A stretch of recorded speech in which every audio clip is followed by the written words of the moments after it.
Emily, I'll jump right in. Mm-hmm. Can you tell us what branding is? Sure. There are a lot of definitions of what branding is.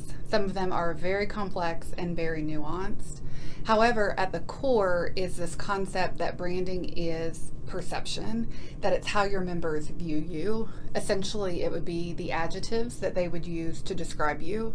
So, kind of stated another way, it's the experiences that members have with the association and how those experiences make them feel. That's great. It's your experience and your personality. Mm-hmm. So if it's about experience, how can associations make sure that they are creating the experiences that they want members to have? So you first have to know what experience you want to create. You want to know your identity at the core of your association. You know, who are you? So for NASIO, we use a brand book to outline our identity, where we've sort of spelled out all of those factors. And having that in writing in this central place really allows the entire team to know the experience that we're trying to create. And it's a place that we can go back as we're making decisions and really refer back to that framework and say, is this on brand? You know, I'm a big proponent of the brand book because it goes beyond just the visual components of brand and really talks about it holistically.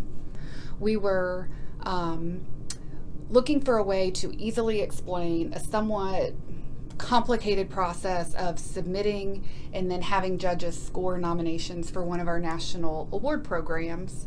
I had written some text that I was going to send to you for this infographic, and I was reading it to a colleague. I was like, this is really boring. Nobody is going to read this. And she said to me, sometimes, you know, you need the person that just kind of says the obvious. And she says, well, I thought her tone was a lot lighter than that. This is very serious.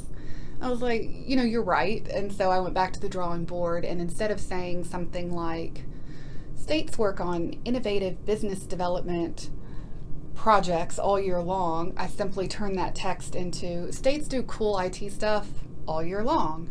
And then using that lighthearted, but still very respectful language, I was able to send that over to you, you having a great understanding of what NASIO is all about. There are conversations, and again, through that brand book, which really outlines, you know, what our style is, you matched the graphics to that tone, and we got a piece that was engaging, informative, and really felt like us. Yeah, great. Those are some great examples. What do you think the biggest misconception is of branding, and what is it not? Brand and logo are not the same thing. I think that's the most common misconception, that people say, oh, our brand is this logo and these colors. And as we talked about, you know, the visual identity is a really big piece, but it's not the only piece.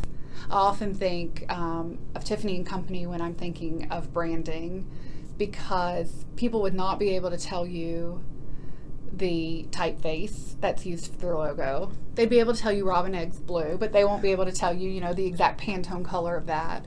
But they will be able to tell you that it is all about luxury and romance. And that's what my hope is for associations, that we get beyond thinking our association is our logo and really remember that it's about what people say about you when you're not in the room. That when they think of NASIO, they think that is a welcoming group that is super helpful and professional and gives us current information. You were joining us as part of AMR's Meet the Expert series. I think you've shown that you're truly the expert in branding and all that entails.